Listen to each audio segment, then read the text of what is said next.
So good evening, good morning, hello. Tonight we intend to finish this unusually long chapter in the Life Divine. Brahman, Purusha, Ishvara,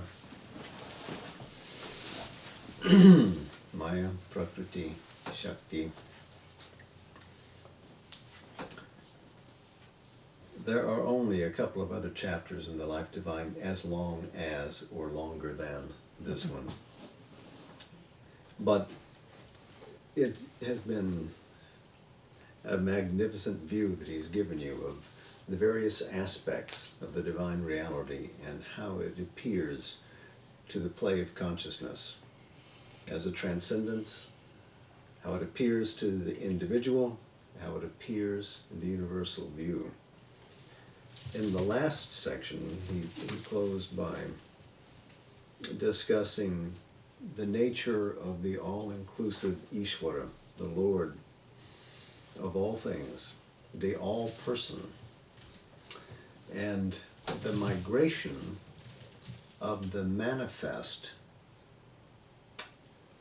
from unity into duality and back to unity. And again referencing the logic of the infinite as its incomprehensible magic in realizing that fact.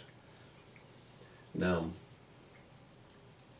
he returns to pick up unresolved issues about these fundamental aspects of the divine, and primarily we'll spend the rest of the evening talking about time and eternity. As he says, one problem still remains to be solved, and it can be solved on the same basis. It is the problem of the opposition between the non-manifest and the manifestation. Well, it's a philosophic opposition, because to Sri Aurobindo, this is not an opposition of fact. This is an opposition that appears in the apparent rules of a lower logic, not in the logic of the infinite. But as he has unraveled and presented to the mind a system by which even the mind can understand what is the logic of the infinite, so he'll do here with the question of time. The non-manifest, of course, is that which is in the absolute, secreted away in its infinity. We know nothing about it. But what is this manifestation? Must it stand in opposition to? So he says, for it might be said that all that has been advanced hitherto may be true of the manifestation, but the manifestation is a reality of an inferior order, a partial movement derived from the non-manifest reality. And when we enter into that which is supremely real, these truths of the universe cease to have any validity. Well, it is a viewpoint which seems to regard the universe as something that is extruded from the divine being, not manifested within it, but as Sri Aurobindo has explained before, it is impossible for anything to exist outside the divine reality. It is the only reality. But following that line, the non-manifest is the timeless, the utterly eternal, and irreducible absolute self-existence to which the manifestation and its limitations can give no clue, or only a clue that by its insufficiency is illusory and deceptive. So the non-manifest exists in a way that the universe could have no index to it. If the index exists, it refers to nothing. This raises the problem, he writes, of the relation of time to the timeless spirit. For we have supposed, on the contrary, that what is in unmanifestation in the timeless eternal is manifested in time eternity. This is one of his fundamental suppositions, that time expresses the timeless, that what is in the treasure house of the timeless eternity gets poured out into the motion and expansive play of time.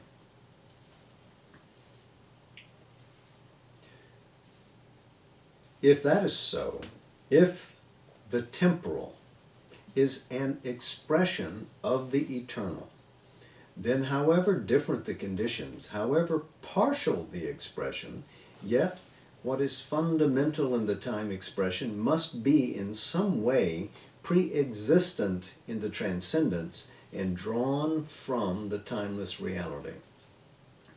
So all that occupies space and time, all that is here in our tangible universe, comes from what is timeless, what is transcendent, and is drawn into play somehow. Now he's explained that in other contexts. It is through the play of Maya, it is through the will of the Purusha, of Ishvara, but it is here. And if it is here, even if to us it looks disfigured and partial, it is a real representation of the realities that exist in the transcendence. It is not an illusion. It is not non-existent.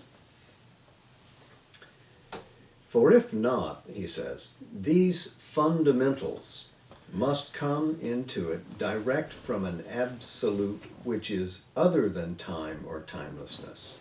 And the timeless spirit must be a supreme spiritual negation, an indeterminable basing the absolute's freedom from limitation by what is formulated in time. It must be the negative to the time positive in the same relation to it as the nirguna to the saguna. But in fact, what we mean by the timeless is a spiritual status of existence not subject to the time movement or to the successive or the relative time experience of a past, present, and future. The timeless spirit is not necessarily a blank. It may hold all in itself, but in essence, without reference to time or form or relation or circumstance, perhaps in an eternal unity.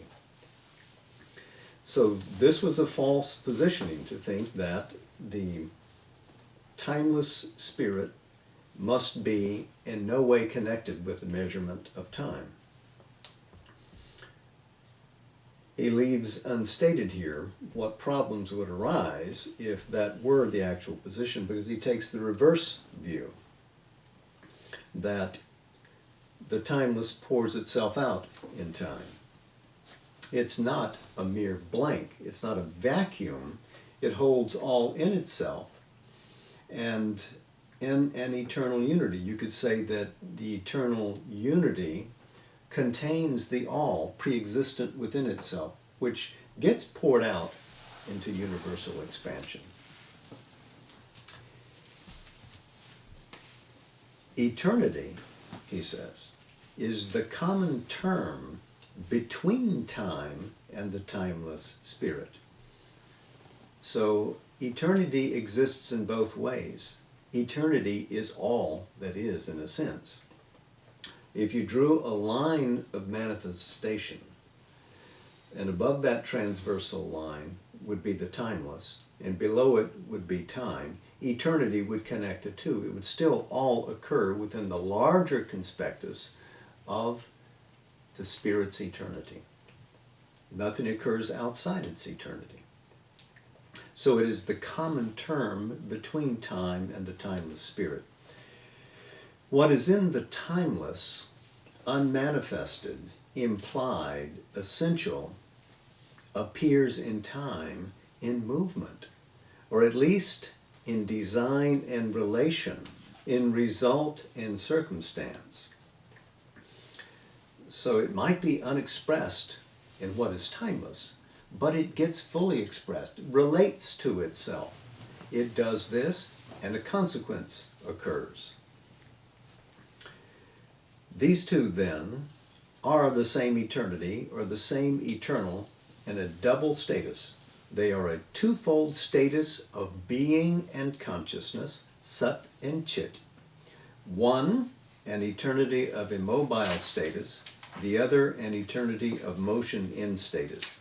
And of course, we often construe that the immobile status is Sat resting within itself, and that the movement is attributed to Chit, the play of consciousness, and its power, Shakti.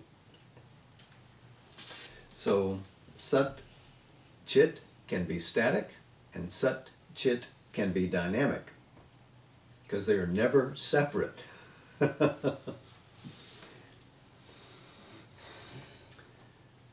The original status is that of the reality, timeless and spaceless.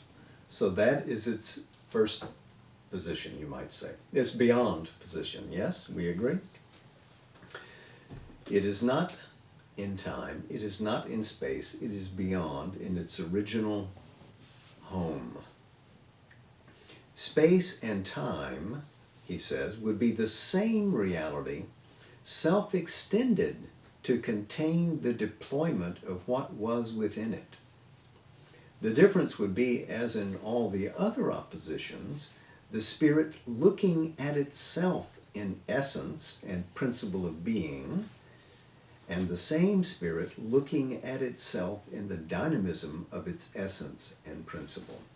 So it is always the same spirit, regarding itself, a self-realized, self-existent reality, which, in looking at itself from deep inside, has the position of quietude, and in looking at itself from outside has the position of movement and dance. So there's a self-regard in essence, what is quiet, contained all within, or a self-regard in dynamism of that essence. That essence can move. Essence does not mean it can't move. Essence can be self-contained, but essence can be poured out, and it is poured out through its own dynamism.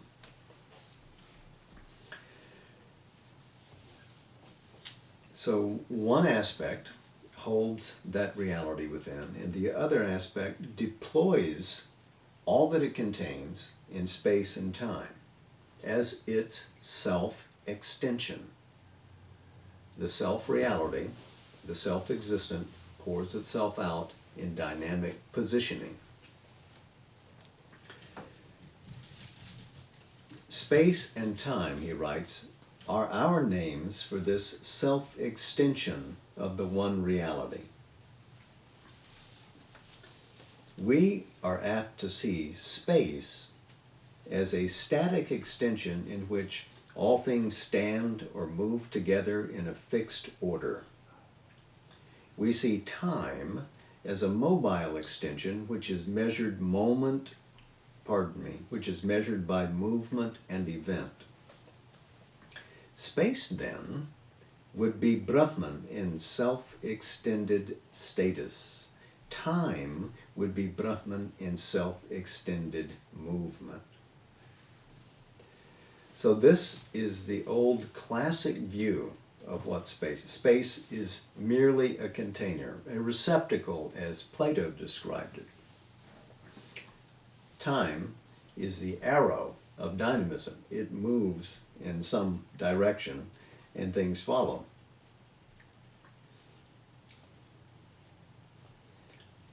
So space is the self-extension. Time is Brahman in movement within that self-extension, in this old classic view. Now he moves on to another view. But this may be only a first view and inaccurate. Space may be really a constant mobile. The constancy and the persistent time relation of things in it creating the sense of stability of space. The mobility creating the sense of time movement in stable space. So this reverses things, doesn't it? space might be dynamic, and the time relation may cause the sense of stability to occur to our consciousness in reference to space. And then he presents a third option. Or again, space would be Brahman extended for the holding together of forms and objects. Time would be Brahman self-extended for the deployment of the movement of self-power, Atma Shakti, carrying forms and objects. The two would then be a dual aspect of one and the same self-extension of the cosmic eternal. So, it may be that space contains and connects Brahman's objects and forms, and time deploys those forms and forces. Space provides a continent. Time provides the energy. This seems to be his position at this point. He continues, a purely physical space might be regarded as in itself a property of matter, but matter is a creation of energy in movement. Space, therefore, in the material world could be either a fundamental self-extension of material energy or its self-formed existence field, its representation of the inconscient infinity in which it is acting, a figure in which it accommodates the formulas and movements of its own action and self-creation. So, space and matter could be the inconscient container and the stage which permits all without comment, because it has lapsed into this apparent inconscience. So the question, in a way, is space determined or is it determinative? Is it a condition or is it a cause? Sri Aurobindo continues, time would be itself the course of that movement, or else an impression created by it, an impression of something that presents itself to us as regularly successive in its appearance, one moment after the other. A division or a continuum upholding the continuity of movement and yet marking off its successions, because the movement itself is regularly successive. Or else, time could be a dimension of space necessary for the complete action of the energy, but not understood by us as such because it is seen by our conscious subjectivity as something itself subjective, felt by our mind, not perceived by our senses, and therefore not recognized as a dimension of space which has to us the appearance of a sense-created or sense-perceived objective extension. So this compares, of course, with Einstein's theory of space-time as expressed in his general theory of relativity, which had been published in 1916, so a couple of decades in advance of what Sri Aurobindo is writing here. So it looks as if Sri Aurobindo is incorporating these various views of what space and time might be, and including Einstein's more integrated perspective here. Towards the end of the chapter, of course, we'll have a fuller description of what Sri Aurobindo's position is with regard to space and time both, and you'll see that it is an advance, as you would expect, a more mystical and yet integrated perspective than Einstein has presented in terms of mathematics and physical structures of the universe.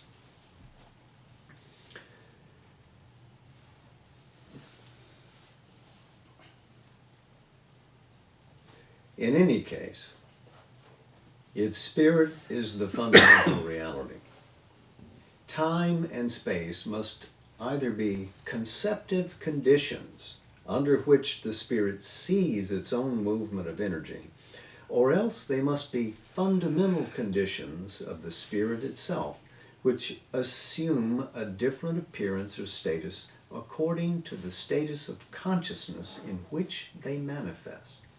So whether they are conceptive conditions or fundamental conditions, in either way, they are indispensable to the conscious play of the universe. So, no space, no time, no universe. But how do they play together? And what are the worlds that are constructed through that play? In other words, he says, there is a different time and space for each status of our consciousness, and even different movements of time and space within each status. But all would be renderings of fundamental spiritual reality of time-space. So an integrated view that there may be different experiences and perspectives of what time and space are, but they are all subsumed in a larger reality. In fact, when we go behind physical space, we become aware of an extension on which all this movement is based, and this extension is spiritual and not material. It is self or spirit, containing all action of its own energy. This origin or basic reality of space begins to become apparent when we draw back from the physical, for then we become aware of a subjective space extension in which mind itself lives and moves and which is other than physical space-time. And yet there is an interpenetration, for our mind can move in its own space in such a way as to effectuate a movement also in space of matter, or act upon something distant in space of matter. So you can think of something and say, I shall do this, and make that become effective in matter. You've had the thought in the realm of mind, and yet you've made it a physical fact. In a still deeper condition of consciousness, we are aware of a pure spiritual space. In this awareness, time may no longer seem to exist because all movement ceases. Or if there is a movement or happening, it can take place independent of any observable time sequence. So, without drawing attention to it, he's just described the first three poises explained in the Mandukya Upanishad. The idea of a physical space, or space-time, is what we would call virat or jagaritastana. The second, where we can conceive of something, we can dream it up, and then it precipitates into being in the physical, the Hiranyagarbha, would be the Swapnasthana, that dream consciousness. And that third consciousness, where we may go still farther back, in which all movement might cease, into a silence in which there is no distinction between subject and object, into a deep spiritual space, that is the Sushuptasthana, as described in the Mandukya. The Turiya, the fourth status, is not taken up yet by Sri Aurobindo here. But without drawing our attention to it, he's just brought the Upanishadic perspective of one of the great philosophies of the Vedanta into play.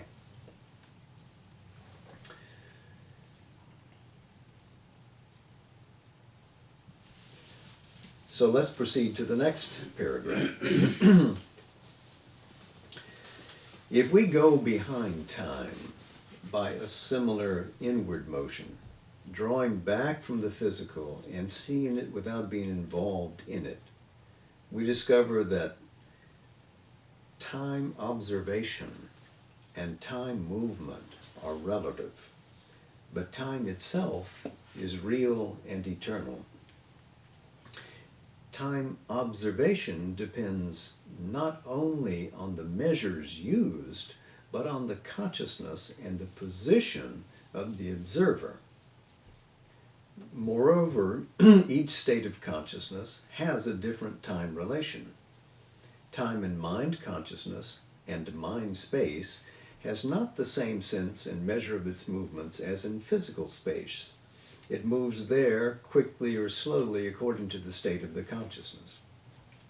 Well, the idea about where the observer stands and the nature of the time that he experiences, of course, is a reference back to Einstein's general theory of relativity and how we move and whether we perceive time as it exists.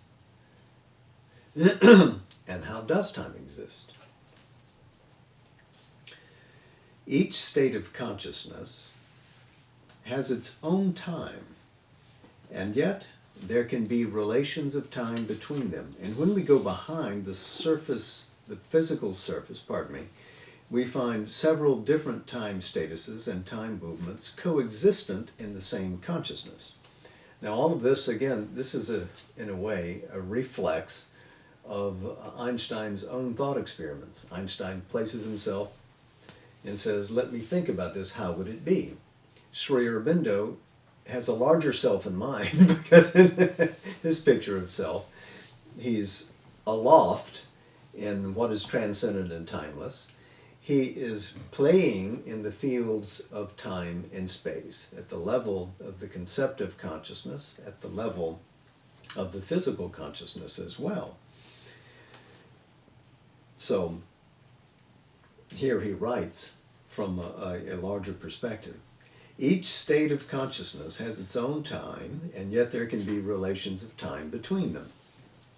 And when we go behind the physical surface, we find several different time statuses and time movements coexistent in the same consciousness. This is evident in dream time, where a long sequence of happenings can occur in a period which corresponds to a second or a few seconds of physical time. So here he gives us a referent. We don't have to have grown into that vast yogic consciousness that he has, where he's beyond all measurement of time, and yet including time and able to be watchful of it. He tells us that here in our own experience, we can see how time differs. We can go to sleep and dream a long dream and wake up 5 minutes later and say, boy, I thought that I was asleep for hours and hours. But no, it was a brief period. Time changes depending on which universe we inhabit, which plane of which universe we inhabit. It would seem, he says, as if time had no objective reality, but depends on whatever conditions may be established by action of consciousness in its relation to status and motion of being. Time would seem to be purely subjective. This, of course, is a classic, well, let's not overuse the term. This is a well-known perspective in earlier philosophies. That time does not exist as a measured thing. Time exists only in the consciousness of the perceiver. But Sri Aurobindo continues, but in fact, space also would appear by the mutual relation of mind space and matter space to be subjective. In other words, both are original. Both are the original spiritual extension, but it is rendered by mind in its purity into a subjective mind field, and by sense mind into an objective field of sense perception. So, our experience of space differs according to which instruments we're using to observe and measure. Subjectivity and objectivity are only two sides of one consciousness, so there may be more also. And the cardinal fact is that any given time or space, or any given time-space as a whole, is a status of being in which there is a movement of the consciousness and force of the being, chit shakti, a movement that creates or manifests events and happenings. It is the relation of the consciousness that sees and the force that formulates the happenings, a relation inherent in the status which determines the sense of time and creates our awareness of time movement, time relation, time measure. In its fundamental truth, the original status of time behind all its variations is nothing else than the eternity of the eternal. Just as the fundamental truth of space, the original sense of its reality is the infinity of the infinite. So here, Sri Aurobindo goes beyond Einstein in suggesting that consciousness force creates space-time as a self-possessed distribution of its own self-reality.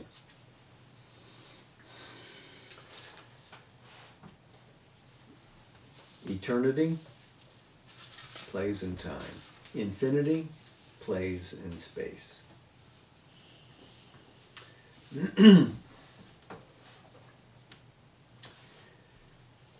The being can have three different states of its consciousness with regard to its own eternity. The first is that in which there is the immobile status of the self in its essential existence, self-absorbed or self-conscious, but in either case without development of consciousness in movement or happening. This is what we distinguish as its timeless eternity. So, status number one is the timeless eternity, a position in which conscious being is self-absorbed. The second is its whole consciousness of the successive relations of all things belonging to a destined or an actually proceeding manifestation in which what we call past, present, and future stand together as if in a map or settled design, or very much as an artist or painter or architect might hold all the detail of his work viewed as a whole, intended or reviewed in his mind, or arranged in a plan for execution. This is the stable status or simultaneous integrality of time. So the second poise is one of the whole consciousness. It contains all of the possible time movement, envisioned, in action, or already accomplished, exists within it. This is a time eternity. This is the Trikala Drishti, the three visions of time, of the supermind. Sri Aurobindo continues, this seeing of time is not at all part of our normal awareness of events as they happen, though our view of the past, because it is already known and can be regarded in the whole, may put on something of this character. But we know that this consciousness exists because it is possible in an exceptional state to enter into it and see things from the viewpoint of the simultaneity of time vision. In other words, he's had this experience.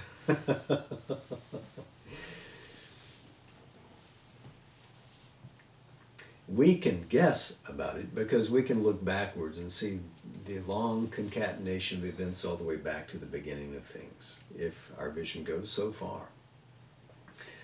And so we can take that as an indicator that if we turn that direction around and cast it into the future, that also is part of an unconnected bridge work, and we can go from the one side to the other in one compass, had we the energy, the consciousness to achieve it.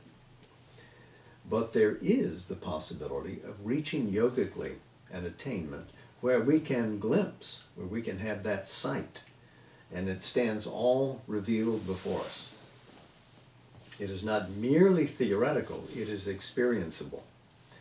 How to hold that consciousness is the farther frontier of yogic development.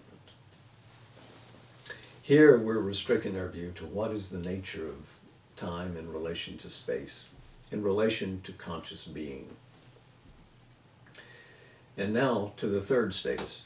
This third status is that of a processive movement of consciousness force and its successive working out of what has been seen by it in the static vision of the eternal. This is the time movement. So the one is self-absorbed above, the other contains it all, and this is that which embraces the time movement and enters into it.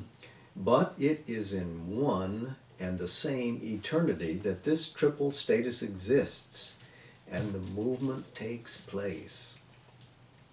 So one eternity binds all three, all occurs within it. There are not really two eternities, one an eternity of status, another an eternity of movement, but there are different statuses or positions taken by consciousness with regard to the one eternity. So the conscious force, Chit Shakti, is working out as time the eternal's vision.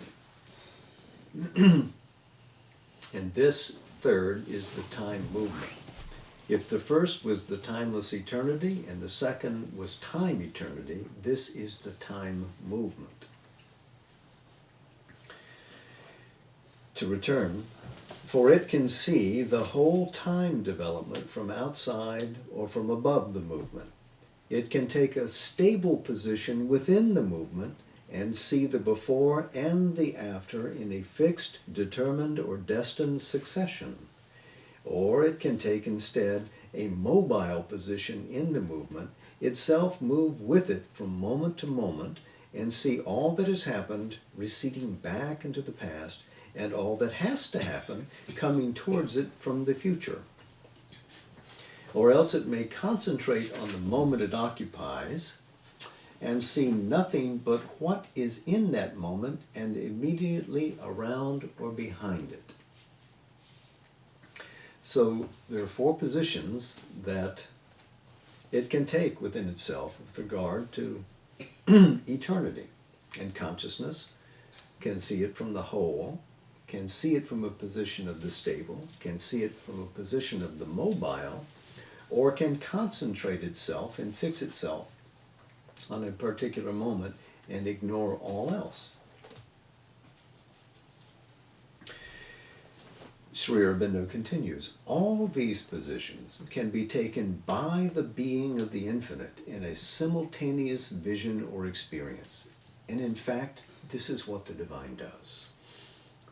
And by implication, this is the invitation to the yogin, to extend yourself into commensurate being with the divine and dwell in all these statuses at one and the same time. I'll read it again. All these positions can be taken by the being of the infinite in a simultaneous vision or experience. It can see time from above and inside time, exceeding it and not within it. It can see the timeless develop the time movement without ceasing to be timeless. It can embrace the whole movement in a static and a dynamic vision and put out at the same time something of itself into the moment vision. This simultaneity may seem to the finite consciousness tied to the moment vision, a magic of the infinite, a magic of Maya, to its own mental way of perception, which needs to limit, to envisage one status only at a time in order to harmonize, it would give a sense of confused and inconsistent unreality. The mind doesn't get it. This is an all-at-once consciousness and not a successive consciousness capable to the mind, something that occurs within the unity of the being in the mind, divided as it is, tries to construct a unity, but it is always imperfect in its construction. But to an infinite consciousness, he says, such an integral simultaneity of vision and experience would be perfectly logical and consistent. All could be elements of whole vision, capable of being closely related together in a harmonious arrangement, a multiplicity of view, bringing out the unity of the thing seen, a diverse presentation of concomitant aspects of the one reality. So all these things fit together, all express in diverse ways the same reality. But, seen from the integrality of the divine, it is an actual harmony. If there can be this simultaneous, I think I'll start again. If there can be this simultaneous multiplicity of self-presentation of one reality, we see that there is no impossibility in the coexistence of a timeless eternal and a time eternity. It would be the same eternity viewed by a dual self-awareness, and there could be no opposition between them. It would be a correlation of two powers of the self-awareness of the infinite and eternal reality, a power of status and non-manifestation, a power of self-affecting action and movement and manifestation. Their simultaneity, however contradictory and difficult to reconcile it might seem to our finite surface seeing, would be intrinsic and normal to the Maya, or eternal self-knowledge and all knowledge of Brahman, the eternal and infinite knowledge and wisdom power of the Ishvara, the consciousness force of the self-existent Satchit Ananda.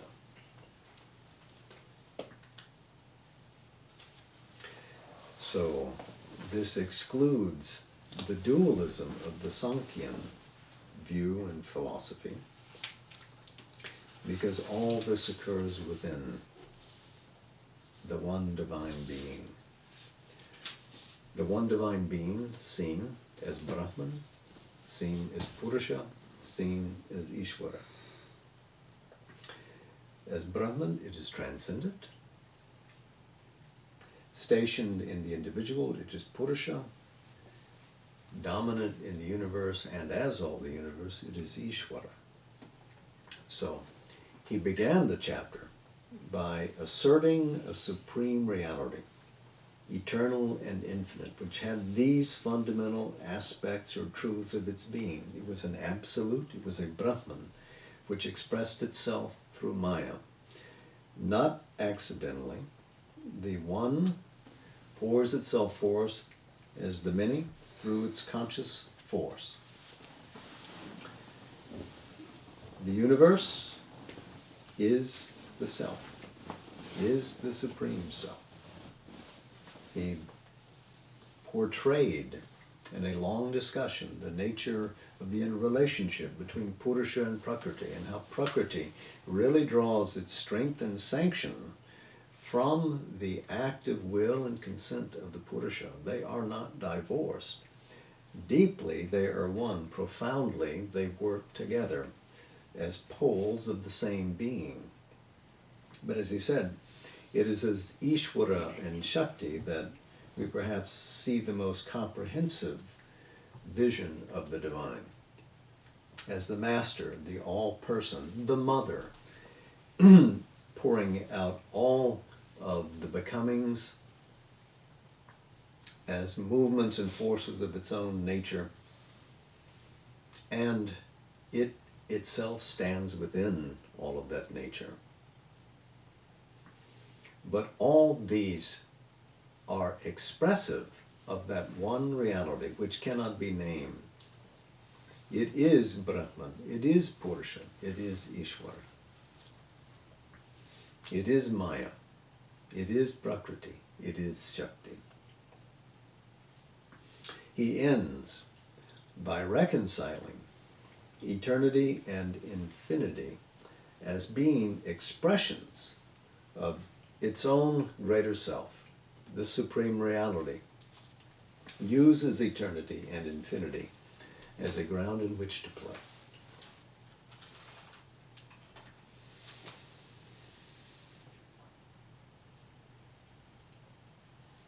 So I think we've come to the end of this wonderful chapter. I hope that we've been able to spend enough time on it that some of it has become lucid for you.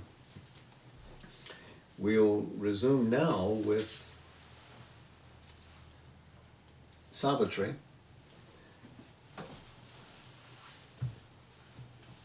Continuing from the same section that we were in last week. Book 2, the Book of the Traveler of the Worlds. Canto 15, the Kingdoms of the Greater Knowledge.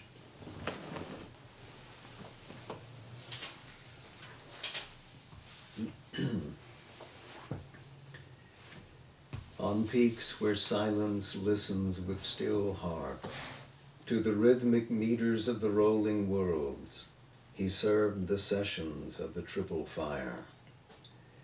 On the rim of 2 continents of slumber and trance, he heard the ever unspoken reality's voice, awaken revelation's mystic cry, the birthplace found of the sudden infallible word, and lived in the rays of an intuitive sun.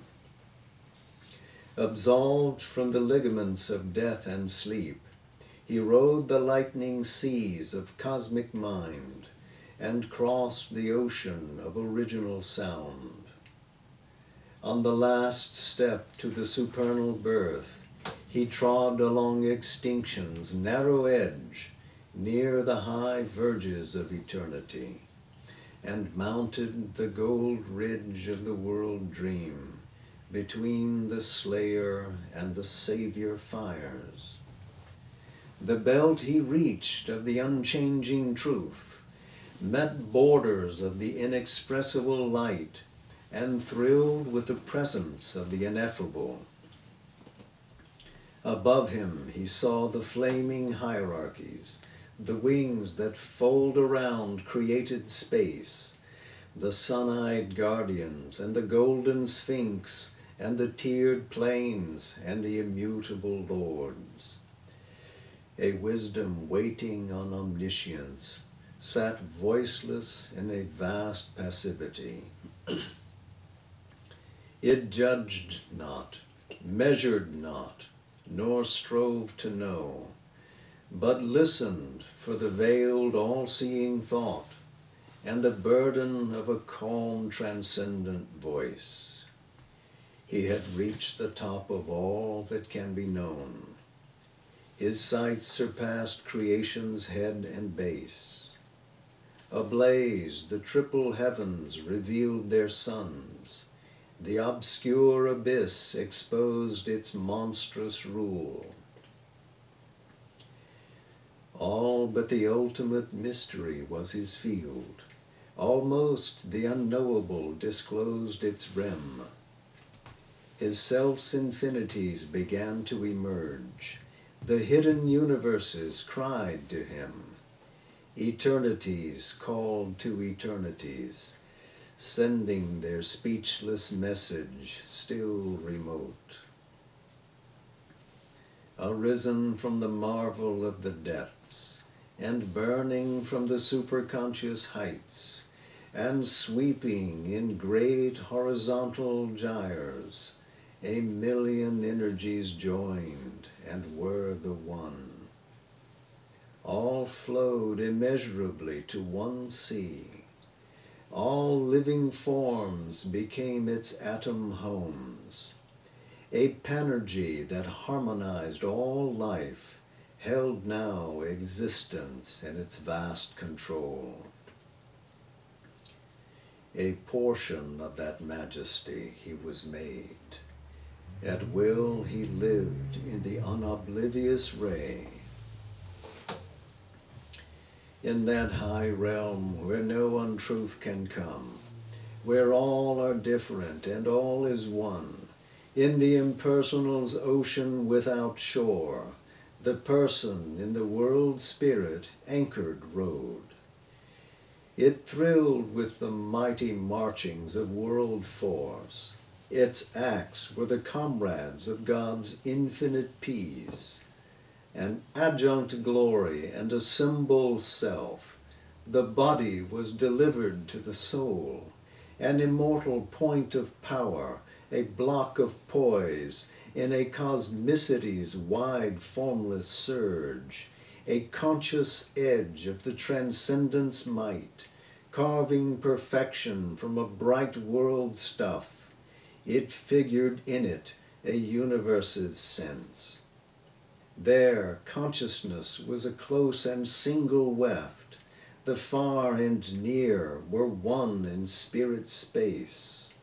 The moments there were pregnant with all time. The superconscience screen was ripped by thought.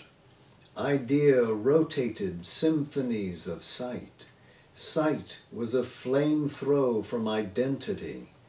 Life was a marvelous journey of the spirit, feeling a wave from the universal bliss. In the kingdom of the spirit's power and light, as if one who arrived out of infinity's womb, he came newborn, infant, and limitless, and grew in the wisdom of the timeless child. He was a vast that soon became a sun. A great luminous silence whispered to his heart. His knowledge an in-view caught, unfathomable, an outview by no brief horizons cut. He thought and felt in all. His gaze had power. He communed with the incommunicable. Beings of a wider consciousness were his friends. Forms of a larger, subtler make drew near. The gods conversed with him behind life's veil. Neighbor his being grew to nature's crests. The primal energy took him in its arms. His brain was wrapped in overwhelming light. An all-embracing knowledge seized his heart. Thoughts rose in him no earthly mind can hold. Mights played that never coursed through mortal nerves. He scanned the secrets of the overmind. He bore the rapture of the oversoul. A borderer of the empire of the sun, attuned to the supernal harmonies, he linked creation to the eternal sphere. His finite parts approached their absolutes. His actions framed the movements of the gods. His will took up the reins of cosmic force. End of Canto 15. End of Book 2. And you know what comes next. Book 3, the Book of the Divine Mother. And tomorrow is February, Mother's Month. And next week for us in the Life Divine, the eternal and the individual. So, until then, Jai Ma, Namaste. All